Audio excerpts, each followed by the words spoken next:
આજના વિડીયોમાં આપણે જોઈશું છાતીનો દરેક દુખાવો હાર્ટ એટેક નથી હોતો, એટલે કે કયા દુખાવા હાર્ટ એટેક કહી શકાય અને કયો દુખાવો ન કહી શકાય તે આજના વિડીયોમાં આપણે જોઈશું।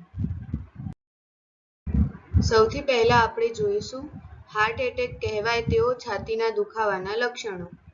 છાતીના મધ્યમાં ભારે દબાણ, ચીપટી પડે તેવો દુખાવો થવો, દુખાવો ડાબા હાથ, ખભા, જડબું, ગળું અથવા પીઠમાં ફેલાય, 20 મિનિટથી વધુ સમય રહે, આરામ કર્યા પછી પણ ન ઘટે, દુખાવાની સાથે શ્વાસ લેવામાં તકલીફ પડવી, વધારે પરસેવો થવો, ઉલટી કે મતિભ્રમ થવું, અચાનક બેચેનીના લક્ષણો હોય તો તરત જ ઇમરજન્સી સારવાર લેવી જોઈએ।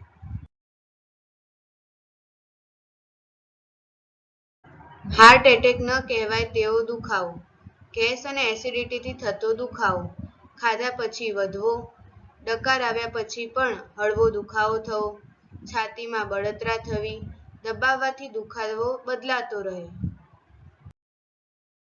મસલ પેઇનના કારણે થતો દુખાવો, તો તે ચોક્કસ જગ્યાએ દુખાવો થાય છે, હાથ હલાવવાથી કે દબાવવાથી પણ વધે છે, ચિંતા લેવાથી થતો દુખાવો, તેની અંદર આવશે કે ઊંડો શ્વાસ લઈએ તો પણ દુખાવો વધે છે અને તેની સાથે ધબકારાઓ તેજ બને છે।